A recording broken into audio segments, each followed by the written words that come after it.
मुख्यमंत्री यह बताएं कि वो जो 1250 रुपये देते हैं वो अपनी माँ को दें, अपनी मिसेस को दें, वो अपनी मौसी को दें, अपनी बुआ को दें। वो क्यों मानते हैं कि आसाम की जनता भिखारी है? देश का वोटर जिसको आप कह रहे हैं कि हम अरुणोदय की दे रहे हैं 1250 रुपया, उसको आप भिखारी मांगते हैं। लोगों को नशा पिलाया और उस नशे में मदमत्त हैं लोग। अभी उस नशा से उबारना एक चुनौती है। मणिपुर में विभाजन हुआ है, मैतेई बनाम अदर्स का जो डिवीजन हुआ है ये नेताओं ने किया है। আমাৰ সৈতে আজি উপস্থিত আছে ভোটাৰ্ছ পাৰ্টি ইণ্টাৰনেশ্যনেলৰ নীতি নিৰ্দেশক বিশ্বআত্মা। তেওঁৰ সৈতে আমি কিছুমান কথা পাতিম। এয়া ৰাজনৈতিকো হ'ব, তেওঁৰ ব্যক্তিগতও হ'ব পাৰে, আৰু তাৰ লগতে থাকিব কিছুমান এনেধৰণৰ প্ৰশ্ন যে শেহতীয়াকৈ যি ধৰণৰ 30 দিনীয়া ধৰ্মঘট তেওঁলোকে কৰিছিল, ধৰ্ম অৱস্থান তেওঁলোকে কৰিছিল, সেই বিষয়ে লৈ আৰু যিবোৰ দাবী তেওঁলোকে ৰাখিছিল। আপোনাক স্বাগতম জনাইছোঁ। आपको स्वागतम जनाते हैं। जैसे आप पहले बोलिए कि असम में कितने दिन के बाद आए? अभी तो आसाम में मैं लगभग 2.5-3 महीने के बाद आना हुआ। ऐसे फ्रिक्वेंटली मैं आता रहता हूँ पार्टी के प्रोग्राम में, लेकिन इस बार थोड़ा टाइम लगा आने में। मतलब आपको पता है कि असम में क्या चल रहा है, क्या नहीं चल रहा है? हाँ, कम से कम आसाम की जो आम जनता है कि घरों में चल रहा है वो हमें मालूम है। आसाम में जो बहुत संपन्न लोग हैं, बहुत जिन लोगों को धनवान लोग, अमीर लोग पाला जाता है, उनके घरों में क्या चल रहा है वो हमें नहीं मालूम, लेकिन बाकी लोगों के बारे में तो हमें मालूम है। मतलब जनता की बात कर। हाँ, मैं जनता की खबर ही खबर है। राजा की खबर नहीं है, पब्लिक की खबर है। सर, आपको क्या लगता है ये राजा प्रजा की बात सुन रहा है या उनके बारे में सोच रहा है? हम समझते हैं कि हर समझदार आदमी को देश के, दुनिया के अंतिम आदमी के बारे में सोचना चाहिए। जो अंतिम आदमी के बारे में सोचता है, उसके भलाई के बारे में सोचता है, उसको आगे बढ़ाने के बारे में सोचता है, उसको न्याय दिलाने के बारे में सोचता है, उसको ऊपर उठाने के बारे में सोचता है, वो सही सोच का व्यक्ति है। और दुनिया में जो पहले से आगे हैं, जो पहले कार से चल रहे हैं, उनको उतार के कहा आओ मैं तुमको चार्टर फ्लाइट से जल्दी पहुंचा देता हूं, ये कोई सेवा नहीं है। तो सर, आप लोगों ने कुछ गिने चुने लोगों के बारे में बोला, जो अभी आपने एक एग्जाम्पल दिया तो कि ऐसा हो रहा है, तो उनमें से एक हमने अदानी का नाम ही सुना है। तो उन्होंने बहुत सारे प्रॉपर्टीज यहाँ आसाम में खरीद लिए हैं, आसाम में ही नहीं पूरे नेशनल भारत पे खरीद लिए हैं। तो इससे क्या प्रभाव पड़ेगा ये जनता के ऊपर? देखो, अडानी ने केवल प्रॉपर्टी नहीं खरीदी है, अडानी ने तो प्रधानमंत्री पर भी कब्जा कर लिया है। जिस देश का प्रधानमंत्री किसी एक खरबपति के मुट्ठी में बंद हो जाए तो वो तो प्रॉपर्टी खरीदा है असम में या उड़ीसा में या उत्तर प्रदेश में या फिर तमिलनाडु में, कोई बड़ी बात नहीं है। चिंता की बात यह है कि जब देश का राजा ही, प्रधानमंत्री ही जिसकी मुट्ठी में चला गया हो, तो अब तो समस्या यह है कि प्रधानमंत्री को कैसे आज़ादी कराया जाए, आज़ाद किया जाए कि देश में लोकतंत्र, सरकार, कानून का शासन, संविधान का शासन फिर से रिस्टोर हो। ये सर, क्या लोकतंत्र चल रही नहीं चल रहा है क्या? देखिए, अगर लोकतंत्र चल रहा होता तो देश में सीबीआई और देश में ईडी सब लोगों के, जितने भी भ्रष्ट लोग हैं, जहाँ भी भ्रष्टाचार है, उनके विरुद्ध कानूनी कार्रवाई करती। जैसे ही कोई व्यक्ति भारतीय जनता पार्टी में जाता है, उसके ऊपर जितने भी जांच हो रही होती है बंद हो जाती है। मुकुल राय का उदाहरण है, अजित पवार जी का उदाहरण है, ऐसे सैकड़ों उदाहरण पाओगे कि अगर भाजपा के बाहर रहोगे तो जांच होगी, भाजपा के अंदर चले जाओगे जांच बंद हो जाएगी। इसका मतलब कानून का शासन ठप है। जिस देश में कानून का शासन बंद हो जाए उस देश में लोकतंत्र नहीं होता, वहां आपातकाल होता है। भारत में अघोषित आपातकाल चल रहा है, इमरजेंसी। और ये इमरजेंसी आपने जो बोला, इमरजेंसी आपने बोलना चाहते हैं कि एक आपातकाल सिचुएशन चल रहा है, तो उसको कैसे चेंज कर सकते हैं? अगर हम आपसे पूछे कैसे चेंज करें और लोगों का माइंडसेट कैसे चेंज कर सकते हैं? देखिए, जैसा मैंने थोड़ी देर पहले कहा कि देश का प्रधानमंत्री कुछ उद्योगपतियों के मुट्ठी में बंद हो गया है, उद्योगपतियों ने उसको कब्जा कर लिया है। तो अब जनता की बात है कि देश की आम जनता इस परिस्थिति को समझे और ये समझे कि अब उसकी जिम्मेदारी है कि वो प्रधानमंत्री को भी आज़ाद कराए, प्रधानमंत्री की कुर्सी को आज़ाद कराए, देश का संविधान बचाए, देश के कानून बचाए, देश की संसद बचाए। और ये काम अब जो मेन स्ट्रीम मीडिया है उससे नहीं संभव है, क्योंकि मेन स्ट्रीम मीडिया भी कब्जा हो चुकी है। केवल जो देश के अब यूट्यूब चैनल हैं या जो रीजनल चैनल हैं, अभी हम ये मानते हैं कि जो वर्नाकुलर लैंग्वेज में चलते हैं, जैसे अब आसामीज में, तमिल लैंग्वेज में, मराठी लैंग्वेज में, केरला में, कन्नड़ में, तेलुगु में, अभी वो इतने कब्जे नहीं हुए हैं। तो अब तो छोटे चैनलों के बस की बात है कि वही अब देश को बचा सकते हैं, वही एक अवेयरनेस पैदा कर सकते हैं। उनकी जिम्मेदारी सबसे बड़ी है कि अगर देश में कानून संविधान बचेगा तो देश बचेगा, और देश बचेगा तो सब बच पाएंगे। सर, जब से प्रधानमंत्री जी ने मतलब नरेंद्र मोदी जी ने प्रधानमंत्री का पोस्ट मतलब पदवी लिया है, शपथ लिया है एज ए प्रधानमंत्री, तब से एक भी प्रेस कॉन्फ्रेंस उन्होंने नहीं दिया है, जो कि बताया भी जाता है बहुत जगह पे। फिलहाल में उन्होंने यूएनए में गए थे, मतलब अमेरिका गए थे। वहाँ पर एक क्वेश्चन किया हुआ था कि लोकतंत्र क्या सच में चल रहा है। उसमें जो उत्तर दिया था उन्होंने, वो आपको भी शायद पता होगा, आपने भी देखा होगा। क्या वो सही उत्तर था? नहीं, मैं नहीं मानता हूँ कि सही उत्तर है। जहाँ तक मोदी जी के बारे में बात है, वो स्कूली पढ़ाई के मामले में कमज़ोर हैं, और वो पहले भी बताते रहे हैं कि मैं तो बहुत जल्दी घर छोड़ दिया था। पता नहीं कितना सही है कितना गलत, तब क्योंकि प्रधानमंत्री जो बोलते हैं उसमें से जो सही बात होती है वैसे भूसे में से सुई निकालने जैसी होती है, कि भूसे में अगर सुई खो जाए तो आप सुई ढूंढो, पूरा भूसा ढूंढो, उसमें सुई निकलेगी। तो प्रधानमंत्री का जो भाषण होता है उसमें सत्य उतना ही होता है जितना भूसे में सुई। तो अब वो अपने बारे में भी जितना कहते हैं, पता नहीं वो भी कितना सही है कितना गलत है, वो अलग बात है। लेकिन प्रधानमंत्री एक मामले में बहुत ज्ञानी है कि वो देश में अरबपतियों को, अमीरों को साधना जानते हैं, और ये जो विशेषज्ञता उनकी है, ये काबिलियत और किसी नेता में और लोगों में नहीं है, हमारे में तो बिल्कुल भी नहीं है। और इसलिए प्रधानमंत्री से ये उम्मीद नहीं की जा सकती कि वो पत्रकारों के प्रश्नों का उत्तर देंगे, क्योंकि यह काम कोई अच्छा पढ़ा लिखा ही कर सकता है। पत्रकारों को फेस करना कोई मजाक बात नहीं होती है। जिसके अंदर मन में चोर ना हो, जो ईमानदार हो, जिसके पास ज्ञान हो, और जो दिल में जो है वही बात जुबान पर हो, वो तो पत्रकारों के जवाब दे सकता है। मान लो कि अगर पत्रकार कोई ऐसे प्रश्न पूछ दे सकता है जिसके विषय की मुझे ज्ञान नहीं है, तो ईमानदारी से माफ़ी में मांग दें कि भाई ये मेरी फील्ड नहीं है, मैं इस बारे में नहीं जानता। लेकिन मोदी जी किसी मामले में माफ़ी नहीं मांग सकते। वो हर क्षेत्र का विशेषज्ञ होने का झूठा दावा करते हैं, तो इसलिए वो पत्रकारों को फेस नहीं करते। आप लोगों के पोटास पार्टी इंटरनेशनल की तरफ से 30 दिन का एक आप लोगों ने प्रोटेस्ट किया हुआ था, उससे क्या मैसेज भेजा आप लोगों ने? आप लोगों को क्या लगता है कि सरकार को ये मैसेज भेजा हमने, या फिर ये समझाने की हमने कोशिश की? हमने न समझाने की कोशिश की, न मैसेज भेजा, हमने केवल ध्यान खींचा। ये एक ध्यानाकर्षण का मामला था कि गुवाहाटी में असम विधानसभा के सामने 1 महीने तक वोटर्स पार्टी इंटरनेशनल के कार्यकर्ता लगातार धरना देके बैठे रहे, और उसमें यह भी था कि एक व्यक्ति 2 दिन धरने पर नहीं बैठेगा, वो रोज बदल जाते थे। तो 30 दिन तक लगातार लगभग 200 से 500 लोग धरने पर बैठे, और लोग रिपीट नहीं हुए, दोहराए नहीं, एक आदमी एक ही दिन धरने पर बैठा। ये संदेश देने की कोशिश थी, सरकार का ध्यान खींचने की कोशिश थी, इंटेलिजेंस एजेंसीज का ध्यान खींचने की कोशिश थी कि देश में बेरोजगारी बहुत हो गई है, आने वाला वक्त और आज भी पढ़े लिखे लोगों का काम कंप्यूटर ने छीन लिया है। अब तो आर्टिफिशियल इंटेलिजेंस आ रहा है, वो डॉक्टर का काम भी चला जाएगा, वकील का काम भी चला जाएगा, मास्टरों का काम भी जा ही रहा है। अब तो यूट्यूब पर एक मास्टर लाखों विद्यार्थियों को पढ़ा रहा है। आने वाले दिनों में स्कूल भी नहीं रह जाएंगे, वो भी बंद हो जाएंगे, एक मास्टर करोड़ों लोगों को पढ़ाएगा। यानी अब न तो पढ़े लिखे लोगों का काम है, न अनपढ़ लोगों का काम है। अनपढ़ लोगों पहले सड़क नहर बनाते थे, वो काम जेसीबी मशीनों को चला गया। अब बुलडोजर मशीनें बड़ी बड़ी वो काम कर रही हैं। मैं कह रहा हूँ मशीनों की मेहनत से जो पैसा पैदा हो रहा है उसकी अलग से गणित लगाई जाए। जीडीपी में सकल घरेलू उत्पाद में मशीनों का हिस्सा कितना है, ये सरकार हर साल गणित लगाए, संसद को और देश की जनता को बताए।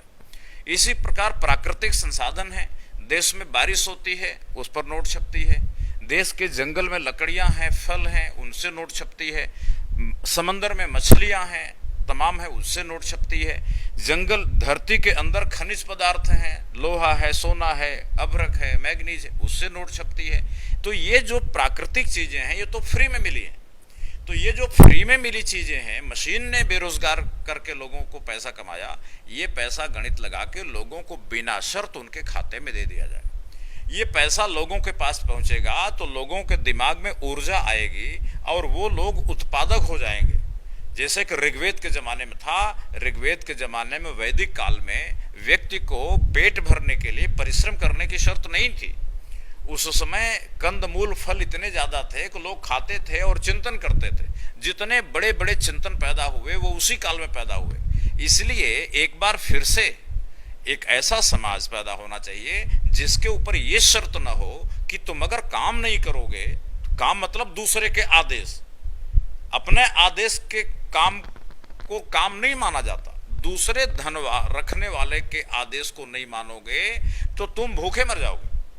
तो जो पैसा रखने वाले लोग हैं उनके आदेश पर संसार चले, समाज चले, ये कोई अच्छा समाज नहीं है। मैं कहता हूं कि जो प्राकृतिक साधन है, मशीनों के परिश्रम का धन है, उसको लोगों को बांट दिया जाए।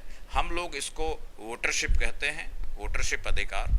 संसद की कमेटी इस पर मान चुकी है, स्वीकार कर चुकी है। 137 सांसदों ने इस पर संसद में प्रस्ताव पेश किया था, उस पर रिसर्च हुई 6 साल तक और मान चुकी है।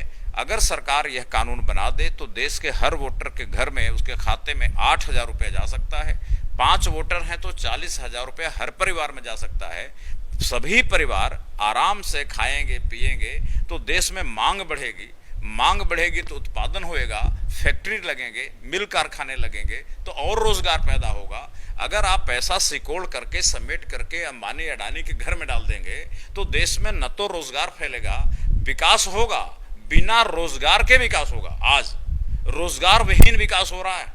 इसलिए आप ये ना समझें कि सड़कें बन रही हैं तो रोजगार मिल रहा है, मिल कारखाने लग रहे हैं तो रोजगार मिल रहा है। ये ऑटोमेटिक उत्पादन से ऑटोमेटिक विकास हो रहा है, ऑटोमेटिक प्रोडक्शन हो रहा है। इसलिए मेरा ये कहना है, ये नया जमाना है। विश्व अर्थव्यवस्था के इस युग में लोगों को जीने के लिए, खाने के लिए देश की औसत आमदनी की आधी रकम उनके खाते में जानी चाहिए।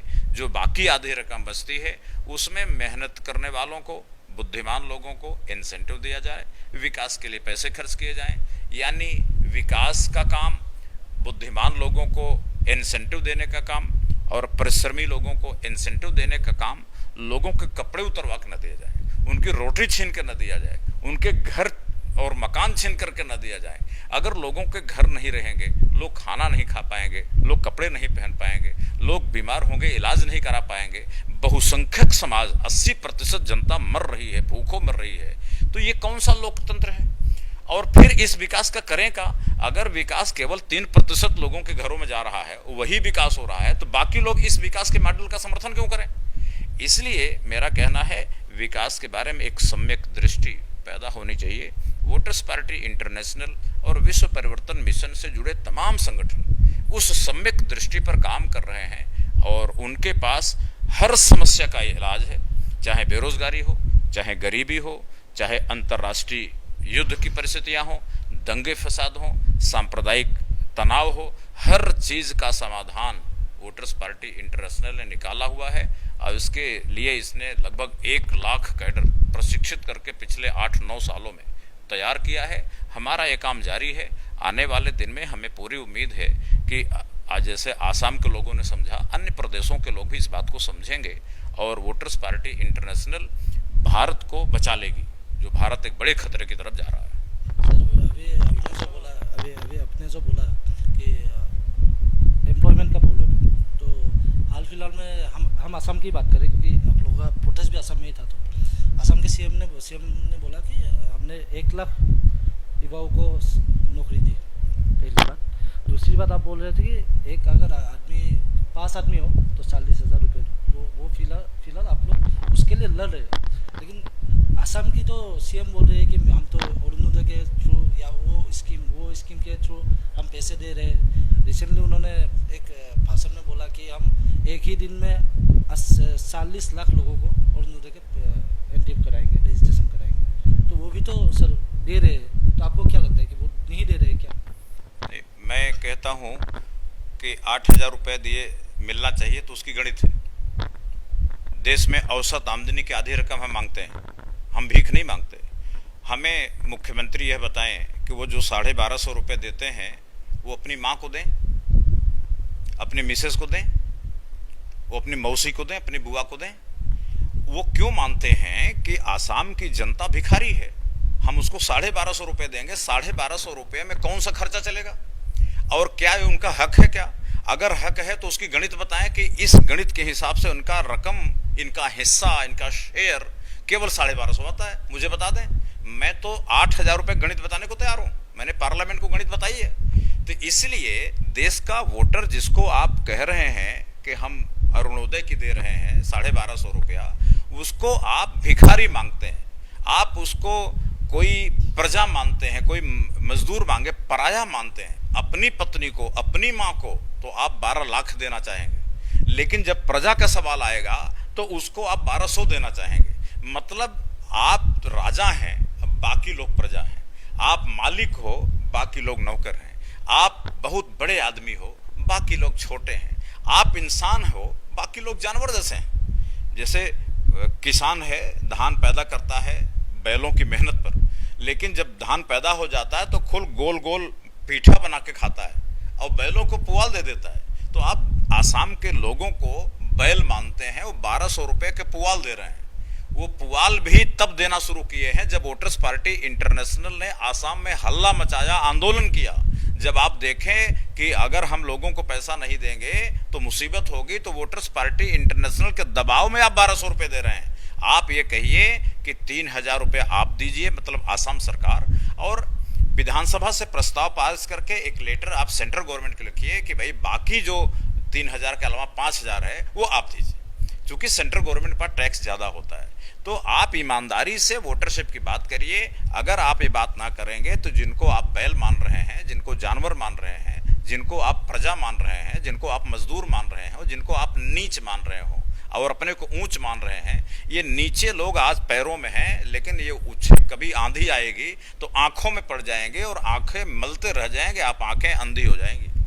सर अभी और एक बात आपसे पूछना है कि आप बोल रहे हैं कि जनता को कुछ समझ नहीं आता कि क्या चल रहा है, क्योंकि वो डेली बेसिस में जो उनका समस्या होते हैं वो सोल्यूशन लेने में ही दिन पार हो जाता है। तो आपको क्या लगता है कि ये सेंस कैसे ला सकते हो, या आप ऐसा कुछ करेंगे क्या इस बार इलेक्शन में कि कुछ सेंस है, कुछ बदलाव है?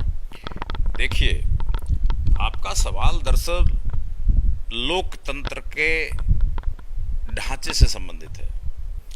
क्या लोकतंत्र में एक वोटर अपना हित और अनहित समझता है? वोटर तो यह समझता है कि अगर वो बोड़ो है तो बोड़ो का आदमी मुख्यमंत्री बन जाए या एमपी बन जाए तो सुखी हो जाएगा। ये बीरबल की खिचड़ी जैसा है कि खिचड़ी तो बांस के ऊपर लटकी है और आग नीचे जल रही है, आग जलती रहेगी, खिचड़ी कभी पकेगी नहीं। तो बोड़ो ये समझ रहा है, आदिवासी ये समझता है कि उसके जाति का एक नेता एमएलए बन जाए तो वो सुखी हो जाएगा। तो क्या ये समझ बोड़ो की, आदिवासी की, उसके लिए कल्याणकारी है या आत्मघाती है? इसी तरह से राभा ऐसे समझता है, आसामी लोग भी ऐसे समझते हैं। इसी तरह से अन्य जो कम्युनिटीज है, मुसलमान भी समझता है कि उसका एक आदमी एमपी बना रहे और आसाम का मुख्यमंत्री बन जाए तो सब सुखी हो जाएं। वो वहीं रिक्शा चलाते रहेंगे, मरते रहेंगे और भूखे रहेंगे, प्यासे रहेंगे, 35 साल की उम्र में बूढ़े होकर मर जाएंगे, लेकिन अपने लिए कुछ नहीं मांगेंगे। जो अपने लिए कुछ नहीं मांग रहा, वो केवल अपनी जाति बिरादरी का एक एमपी एमएलए जिताना चाह रहा है, उसकी बुद्धि कितनी होगी आप समझो।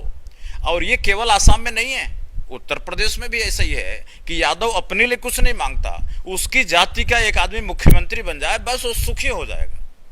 इसी तरह से एससी एसटी के लोग सोचते हैं उसकी बिरादरी का आदमी मुख्यमंत्री बन जाए तो बस वो समझो वो चारों धाम दर्शन कराया, अब उसको कुछ नहीं चाहिए।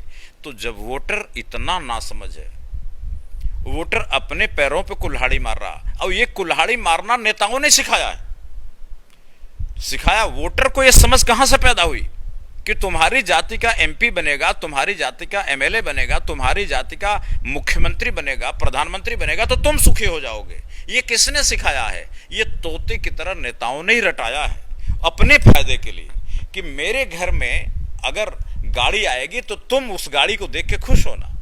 अगर मैं काजू किशमिश बादाम खाऊंगा, मलाई खाऊंगा, रबड़ी खाऊंगा तो तुम समझना कि तुम खा रहे हो। अगर मेरा बेटा लंदन में जाके सिंगापुर में पढ़ेगा तो समझो कि तुम आगे बढ़ रहे हो। अगर मैं दूध पीऊंगा तो समझना तुम दूध पी रहे हो। अगर मैं हेलीकॉप्टर पे चल रहा हूं तो ये समझ लेना तेरी जाति का हेलीकॉप्टर है वो, तुम चल रहे हो। मतलब नेताओं ने लोगों को नशा पिलाया और उस नशे में मदमत्त हैं लोग। अभी उस नशा से उबारना एक चुनौती है। लोकतंत्र के जिस ढांचे ने ऐसे नेताओं को राजनीति करने की मौका दिया, यह वास्तव में एक तरह का नरसंहार है। जिन लोगों ने यह प्रचार किया कि तुम्हारी जाति का, तुम्हारी बिरादरी का एमपी एमएलए मुख्यमंत्री बने तो तुम सुखी हो जाना, यह एक नरसंहार से कम अपराध नहीं है। यह राजनीति नहीं, क्राइम है, क्राइम। ऐसे लोगों को फांसी पर चढ़ाया जाना चाहिए। ऐसे लोगों के कारण समाज दुखी है। एक आदमी पूरे देश की दौलत, धन दौलत लूट मार करके जा रहा है और वो अपने जाति की बिरादरी के लोगों को भेड़ समझता है, अपने को गडरिया समझ रहा। आज भाजपा के खेत में खड़ा कर देगा और कल कांग्रेस के खेत में खड़ा कर देगा, तो जिसके खेत में खड़ा करेगा पैसा ले लेगा, क्योंकि भेड़ों के बैठने से उर्वर हो जाती है जमीन। यानी अपनी जाति बिरादरी के लोगों को भेड़ समझ रखा है। नेताओं ने अपने को गडरिया समझ रखा है और ये कभी कांग्रेस में चले जाएं, कभी बीजेपी में चले जाएं और लोगों को बता रखा कि जहां मैं जाऊं वहीं तुम भी जाना, जैसे जहां गडरिया जाएगा भेड़ वहीं जाएंगी। तो इस प्रकार अभी तो लोकतंत्र, भारत का लोकतंत्र बहुत बचपना की अवस्था में है। अभी तो भारत में लोकतंत्र पैदा भी नहीं हुआ, पैदा होना बाकी है। इसके लिए वोटर्स पार्टी इंटरनेशनल लंबा मास्टर प्लान बनाया है, लेकिन ये मास्टर प्लान जनता की शिक्षा से ही आएगा। जब तक जनता को शिक्षित नहीं किया जाएगा बात नहीं बनेगी। शिक्षा का मतलब ये नहीं कह रहा कि स्कूलों में जो पढ़ाया जा रहा, जो स्कूलों में, विश्वविद्यालयों में पढ़ाया जा रहा है, उससे अशिक्षितों का एक संस्करण पैदा हो रहा है। अगर वो शिक्षित पैदा हो रहे हो तो देश की हालत नहीं होती। जहां 80% आदमी खाने का ठिकाना नहीं है, रहने का ठिकाना नहीं है, दवाई का ठिकाना नहीं है, उसके कपड़े ठीक नहीं है, 35-40 साल में मर जा रहा है, आप कैसे कहेंगे वहां बहुमत का शासन चल रहा? बहुमत तो इनका ही है, इनका कौन सा शासन चल रहा? अल्पमत का शासन चल रहा है। भारत में इसको लोकतंत्र नहीं कहा जा सकता। लोकतंत्र को और स्टेट मशीनरी को, राज्य के ढांचे को फॉर्मेट करने की जरूरत है। जैसे वायरस आ जाता है तो कंप्यूटर काम करना बंद कर देता है, हमारे राज्य की मशीन में वायरस आ गया है। आपने जो बोला वही उसी से थोड़ा रिलेटेड है कि मणिपुर में जो सिचुएशन चल रहा है अभी मेटे और कुकी के बीच में, तो वो लोग बोल रहे हैं कि मेटे भी बोले, कुकी बोल रहे हैं कि एक बार भी हमारा पीएम हमारे पास नहीं है। और राजीव गांधी जब गए तो उन्हें मतलब रोक दिया गया कि आप नहीं आ सकते अंदर। तो इसमें क्या कहेंगे कि प्रधानमंत्री क्यों नहीं आ रहा अपने ही देश के एक स्टेट पे? देखो, ये जो जनता की मांग है ये वैसे ही है। पीएम आ जाएगा तो क्या बना देगा, क्या बिगाड़ लेगा? पीएम के आने से मतलब जनता को ये बताया गया कि अगर कोई नेता आ जाए तो सुखी हो जाना। तुम्हारे कैंसर हुआ है, तुम्हें हार्ट अटैक हुआ है तो वो ठीक नहीं करेगा, बस आके चला जाए, फिर तुम मर जाना। प्रधानमंत्री को आने क्यों चाहिए? जो मैतेई समाज के लोग या कुकी समाज के लोग मांग रहे हैं, प्रधानमंत्री के पास पावर है, वायलेंस, हिंसा क्यों हो रही है? हिंसा रोकने का जिम्मेदारी प्राइम मिनिस्टर की है, चीफ मिनिस्टर की है। वो रुकना चाहिए। वो आ जाएं और वापस चले जाएं, आप उनका चेहरा देख लोगे, सुखी हो जाओगे, चेहरा टेलीविजन में देख लो। ये जो सोच है पब्लिक की, ये भी वही नेताओं ने पैदा किया है। नेता राजा है, प्रजा के घर में चला गया और दुखी प्रजा ने एक बार राजा को देख लिया, फिर अपना दुख भूल जाएगी। यह सोच कहां से पैदा हुई है? यह सोच वही राजशाही की विरासत है। नेताओं ने जनता को आगे नहीं बढ़ने दिया और वही जनता को जो मांग किया है, तुम ये मांगो तेरी जाति के मुख्यमंत्री बने, मांगो तेरी जाति के प्रधानमंत्री, एमपी एमएलए बने, मांगो कि तुम जब परेशान हो तो वो आए तुम्हारे घर, लेकिन करे कुछ नहीं। अगर मोदी जी को कुछ करना है तो दिल्ली से बैठे बैठे कर सकते हैं। ये जो आसाम मणिपुर में विभाजन हुआ है, मैतेई बनाम अदर्स का जो डिवीजन हुआ है, ये नेताओं ने किया है। मैतेई की वोट लेने के लिए और बाकी लोग माइनॉरिटी में हैं, उनको एक तरफ कर दिया। मेजॉरिटी की वोट लेने के लिए इन्होंने सांप्रदायिक आधार पर, कम्युनल बेसिस पर डिवाइड किया है। ये जहर फैलाने का काम दसियों साल से चल रहा है। आग तो अब लगी है, अब तो आपको लग रहा है कि अब तो बात गंभीर हो गई, लेकिन बीमारी पहले की थी। इसलिए मैं मानता हूं कि इलेक्शन में सुधार होना चाहिए।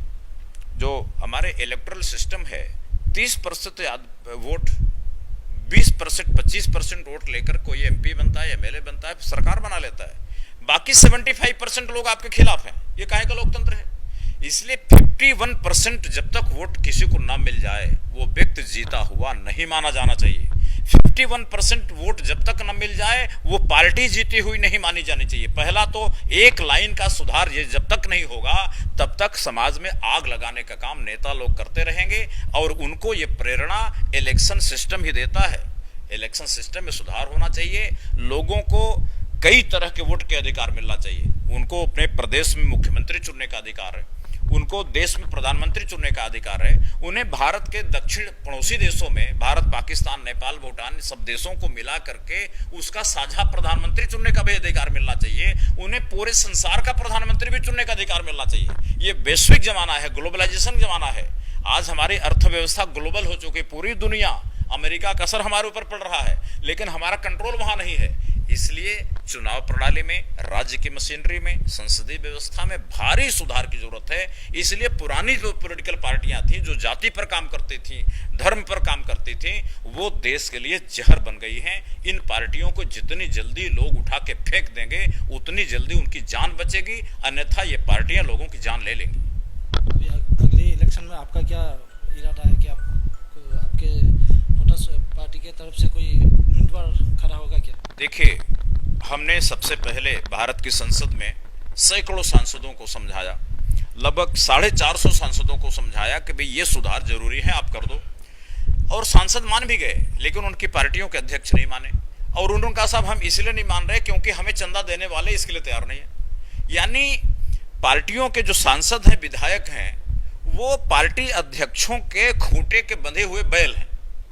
वो हम समझते हैं जनप्रतिनिधि हैं, वो समझते हैं मैं तो अपने पार्टी के सुप्रीमो के खूंटे का बंधा बैल हूं। और पार्टी का सुप्रीमो क्या समझता है, मुझे जो चंदा दिए हैं अंबानी अडानी, मैं उनके खूंटे का बंधा बैल हूं। ये अपने को इंसान मानने को तैयार नहीं है। न तो पार्टी अध्यक्ष अपने को इंसान मानने को तैयार है, न सांसद विधायक मानने को तैयार है, वो तो बैल मानने को तैयार है। तो फिर जनता का कल्याण कौन करेगा? ऐसी स्थिति में एक बड़ी समस्या है। वोटर्स पार्टी इंटरनेशनल इसके अल्टरनेट के रूप में आई है। वो केवल एक वैकल्पिक सांसद नहीं देगी, वैकल्पिक विधायक नहीं देगी, वैकल्पिक राजनीति भी दे रही है, वैकल्पिक राज्य की मशीनरी भी दे रही है, वैकल्पिक चुनाव प्रणाली भी दे रही है, वो वैकल्पिक गवर्नेंस सिस्टम भी दे रही है। वो सब कुछ का विकल्प है। हम जानते हैं कि इसमें वक्त लगेगा। बीमारी अगर बहुत गहरी हो तो लंबे समय तक इलाज करना पड़ता है। हम वोटर्स पार्टी भारत का और दुनिया का जो आज बीमारियां हैं उसका स्थायी समाधान, परमानेंट समाधान दे रही है। वक्त लगेगा। आने वाले 24 के चुनाव में हमारी पार्टी चुनाव लड़ेगी। बहुत सारी पार्टियां गठबंधन करने की भी बात कर रही हैं, लेकिन हमारा गठबंधन या उनके साथ वो गलत लोग हैं और पुराने ढर्रे की राजनीति करते हैं, मुझे पसंद नहीं है। लेकिन आज जिस प्रकार केंद्र में मोदी सरकार कानून को, संविधान को खूंटे पर टांग दी है, इसके लिए हम हो सकता है किसी के सहयोगी बने, लेकिन हमारा मूल काम यह है भारत को एक वैकल्पिक राजनीति, भारत को वैकल्पिक समाज व्यवस्था, वैकल्पिक धार्मिक व्यवस्था, यहाँ तक कि ईश्वर के बारे में वैकल्पिक दृष्टिकोण देना हमारा काम है। उस काम पे हम लगे हैं। चुनाव में हमारे प्रत्याशी आसाम में आएंगे। क्योंकि आपने हमको इतना समय दिया, विश्वनाथ जी आपको शुक्रिया। और थैंक यू। आप जितना हो सके वैकल्पिक रास्ता लाइए, क्योंकि शायद जनता भी यही मांग रही है कि एक वैकल्पिक रास्ता हो। जी जी जी, बहुत बहुत धन्यवाद।